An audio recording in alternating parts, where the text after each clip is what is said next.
Assalamualaikum warahmatullahi wabarakatuh. Nama saya Muhammad Iqbal Purnawan dari kelas 11 PS2 akan mempresentasikan tentang kesenjangan sebagai masalah sosial. Menurut saya, kesenjangan sosial dianggap sebagai masalah sosial karena secara etimologis kesenjangan berarti tidak seimbang, tidak simetris, atau berbeda. Kesenjangan setidaknya membawa dampak pada kesenjangan sosioekonomi yang mencakup kemiskinan dan kesejahteraan. Berita yang saya angkat untuk tema kesenjangan ini adalah 4 orang terkaya Indonesia lebih kaya dari 100 juta warga miskin. Dari headline berita tersebut sudah terlihat bahwa ketimpangan dari kaum yang kaya dan kaum miskin sudah sangat terlihat. Perbedaan mereka sangat signifikan dan sehingga si miskin tidak mempunyai kesempatan untuk mendapat uang sebanyak 4 orang terkaya tersebut, yang menurut saya sangat mengecewakan karena terlihat sekali kesenjangannya dan perbedaan antara dua kaum tersebut. Solusi dari berita kesenjangan yang saya tampilkan tadi adalah harus diadakannya pemerataan di ekonomi di Indonesia atau di ekonomi daerah untuk mengurangi kesenjangan tersebut. Bisa memakai pemerataan untuk memberantas kesenjangan ekonomi yang dialami kaum kaya dan kaum miskin.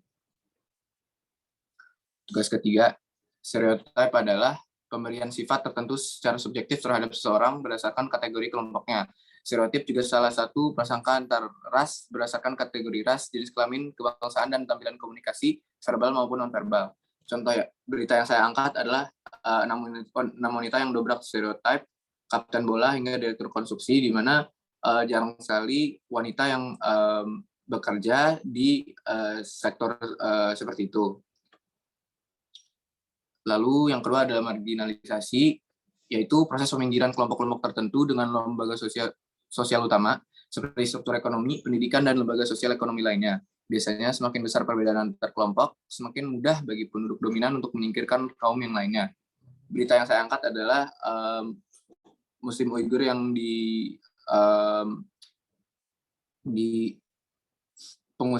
diusir oleh Cina. Yang ketiga adalah subordinasi, atau bisa disebut penomorduaan. Adalah pembedaan perlakuan terhadap identitas sosial tertentu. Umumnya yang menjadi kelompok subordinasi adalah minoritas. Di sini bahwa terlihat di berita ketertinggalan di Papua memperlihatkan penomorduaan karena bisa dilihat bahwa infrastrukturnya lebih digencarkan di ibu kota dibandingkan di Papua. Yang terakhir adalah dominasi, suatu kondisi yang dialami oleh orang-orang atau kelompok untuk